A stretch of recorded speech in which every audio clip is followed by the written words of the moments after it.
Hi all, welcome to football arena.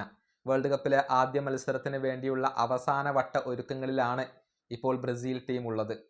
ആദ്യ മത്സരത്തിലെ എതിരാളികൾ മൊറോക്കോയാണ് എന്നുള്ളത് ബ്രസീലിയൻ ആരാധകരുടെ നെഞ്ചിടിപ്പ് വർദ്ധിപ്പിക്കുന്ന ഒരു കാര്യമാണ്. കാരണം സമീപകാലത്ത് മികച്ച പ്രകടനം നടത്തുന്ന ഒരു ടീമാണ് മൊറോക്കോ. അതേസമയം ബ്രസീലിന് സമീപകാലത്ത് അത്ര തിളങ്ങാൻ കഴിഞ്ഞിട്ടില്ല. ഏതായാലും വേൾഡ് കപ്പിനെത്തുമ്പോൾ പേടിയുണ്ടോ എന്ന ഒരു ചോദ്യം കാർലോ ആഞ്ചലോട്ടിയോട് ചോദിക്കപ്പെട്ടിരുന്നു. താൻ എന്തിന് പേടിക്കണം? തയ്യാറാവാത്ത കുട്ടികൾക്കാണ് പേടിയുണ്ടാവുക. താൻ അങ്ങനത്തെ ഒരു വ്യക്തിയല്ല. താൻ വേൾഡ് കപ്പിന് വേണ്ടി തയ്യാറായിട്ടുണ്ട് എന്ന മറുപടിയാണ് കാർലോ ആഞ്ചലോട്ടി നൽകിയിട്ടുള്ളത്. ഗ്ലോബോ ഒരു ഡോക്യുമെന്ററി പുറത്തിറക്കിയിരുന്നു. അതിലാണ് ആഞ്ചലോട്ടി ഇത്തരത്തിലുള്ള ഒരു സ്റ്റേറ്റ്മെന്റ് നടത്തിയിട്ടുള്ളത്. ബ്രസീലിയൻ പരിശീലകന്റെ വാക്കുകൾ ഇങ്ങനെയാണ്: എനിക്ക് ഒരു പേടിയുമില്ല.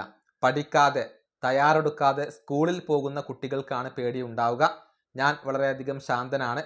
കാരണം ഞാൻ വേൾഡ് കപ്പിന് വേണ്ടി തയ്യാറെടുത്തിട്ടുണ്ട്. ഇതാണ് ആഞ്ചലോട്ടിയുടെ മറുപടി. അതായത് പഠിക്കാതെ പോകുന്ന ഒരു കുട്ടിക്കുണ്ടാകുന്ന പേടിയോ പ്രശ്നങ്ങളോ ആ പ്രശ്നം തനിക്കില്ല. കാരണം താൻ നന്നായി പഠിച്ചിട്ടുണ്ട്, തയ്യാറായിട്ടുണ്ട് എന്ന ഒരു മറുപടിയാണ് കാർലോ ആഞ്ചലോട്ടി നൽകിയിട്ടുള്ളത്. ഏതായാലും വേൾഡ് കപ്പിൽ വലിയ കിരീട സാധ്യതയൊന്നും ബ്രസീലിന് ഇത്തവണ കൽപ്പിക്കപ്പെടുന്നില്ല. അത് അവരുടെ സമ്മർദ്ദം കുറക്കാൻ കാരണമാകും എന്ന കാര്യത്തിൽ സംശയങ്ങളൊന്നുമില്ല. ഈ വീഡിയോ അവസാനിപ്പിക്കുന്നു. അടുത്തൊരു കാണാം.